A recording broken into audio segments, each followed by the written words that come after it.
There's a man standing in aisle 14 of a hardware store at 9:30 on a Tuesday night. Fluorescent lights hum overhead like a distant beehive. He holds a Japanese pull saw with a polished rosewood handle, turning it slowly under the light, like a jeweler examining a rare gemstone. He already owns 3 pull saws. His wife knows it. This one costs $140, and he has no project waiting for it. Yet his thumb traces the teeth, feeling their perfect set. Something tight in his chest finally loosens, like a long-held, not releasing. He places the saw gently in the cart beside chisels he doesn't need, and a block plane that will join others on the shelf untouched. He isn't shopping. He's doing something far more ancient and psychologically complex. This isn't mere impulse buying.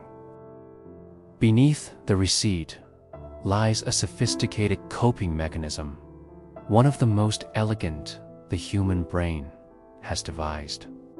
Psychologists call it gear acquisition syndrome, or TAD in woodworking circles. The term sounds like a joke, but the mechanism is profound. Each tool represents compressed potential, not what he's doing, but everything he could do. That pull saw isn't just a saw. In his mind, it is already a flawless dovetail joint, a future heirloom cabinet, a quiet afternoon with the whisper of steel through cedar. The real dopamine hit doesn't come from ownership. It surges in the moment of anticipation. Neuroscientists have mapped this. The brain's reward circuit lights up most intensely, not at completion, but in the electric pause just before work begins. The tool in the cart is pure possibility bottled, priced, and ready to take home. There's a deeper layer.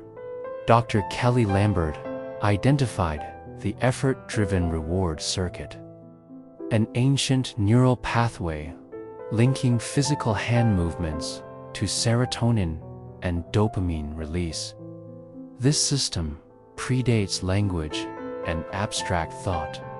Simply holding the saw, feeling its weight, the silky rose would activate the same brain regions as actually using it. In aisle 14, under those humming lights, the man's nervous system is already building. Then comes self-efficacy, the profound sense that your actions create real, tangible results. In modern office life, effort dissolves into emails, meetings, and quarterly reports. A man can spend 9 hours at a keyboard and point to nothing solid he has made. The tool on the shelf offers the opposite, immediate, physical proof of agency. Even unused, it whispers, "I could." It's a library of "I could," neatly organized by category. This impulse runs deep. After World War II, millions of men returned from battlefields where their hands had built bridges under fire. They came home and built suburbs, wired houses, poured foundations.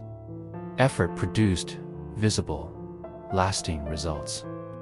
Their grandsons inherited the instinct, but lost the context.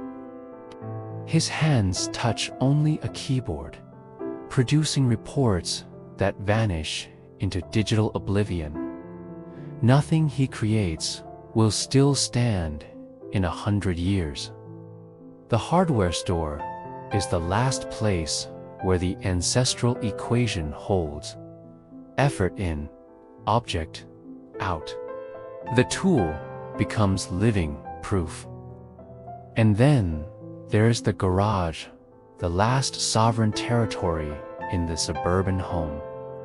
The living room is negotiated, the kitchen shared, the bedroom compromised.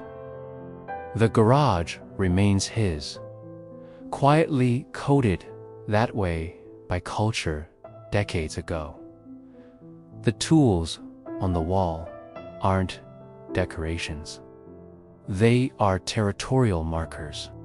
Each new addition declares, this space is still active. This space is still mine. This space is not finished. A man who stops buying tools is a man whose garage has gone silent. And a silent garage sends a warning. No one in the family yet has words for. Beneath every unused purchase lies another force, the Zeigarnik effect. Each tool without a project creates an open loop, a persistent psychological thread, tying the present self to a future moment of action. The router bits, still in their packaging, are not forgotten. They are remembered as continuation, not failure. He is not hoarding tools. He is stockpiling futures. The quiet satisfaction he feels when standing before the wall of tools isn't because the collection is complete. It comes from the web of unfinished possibilities that keeps him tethered to a version of himself that is still building, still reaching forward. Consider Ray, a 68-year-old retired electrician in Boise, Idaho. His garage holds 2 rolling tool chests and a French cleat wall with 43 hand tools. His wife Linda calls it the museum, with a half smile that is neither fully kind nor fully patient. Ray retired 4 years ago. The first year felt like freedom. The second year, everything shifted. Projects dried up. Neighbors stopped calling. His hands, which had wired commercial buildings for 40 years, went still. Every Thursday afternoon, he began driving to the hardware store with a list just to walk the aisles. He returned with a flush-cut saw, new combination squares, a dovetailed jig seen on a late-night YouTube video.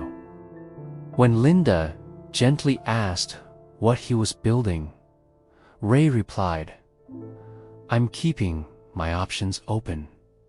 He couldn't explain it better. What Ray was really purchasing was continuity.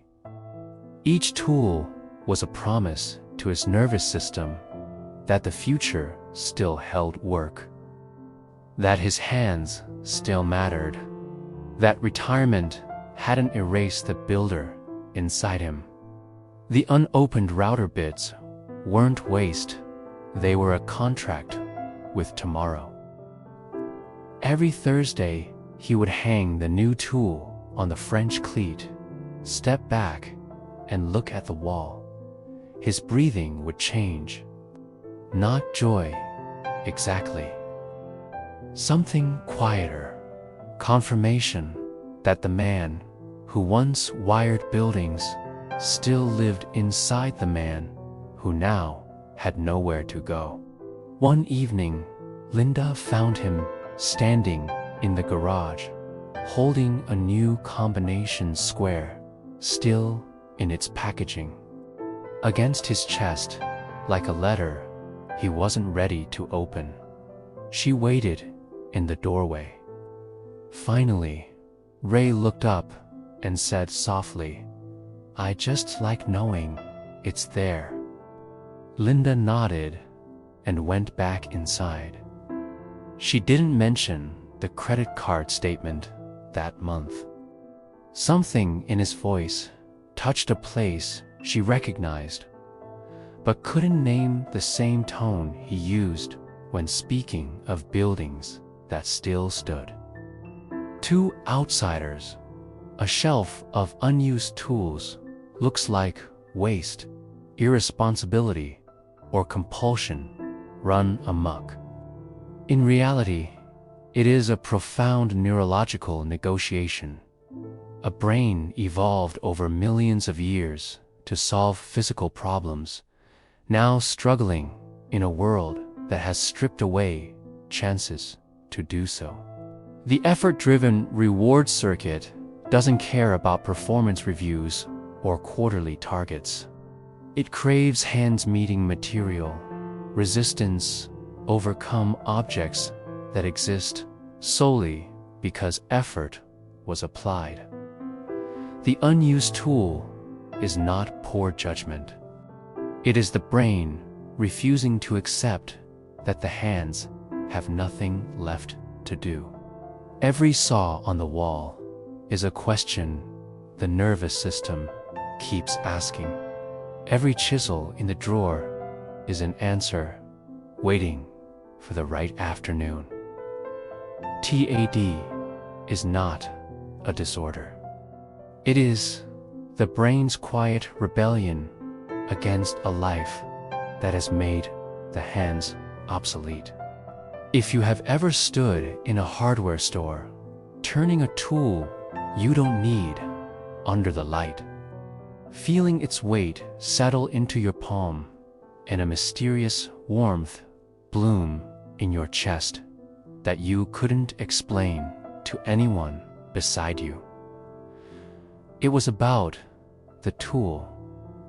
It was about the future the tool contained. It was about the version of yourself still fixes, still shapes raw material into something that simply wasn't there before. The question worth asking is not, why do I keep buying? The real question is what happens when a man finally stops. When the last tool is hung and no new one arrives. When the garage falls silent on a Thursday afternoon, and there is nothing left to bring home.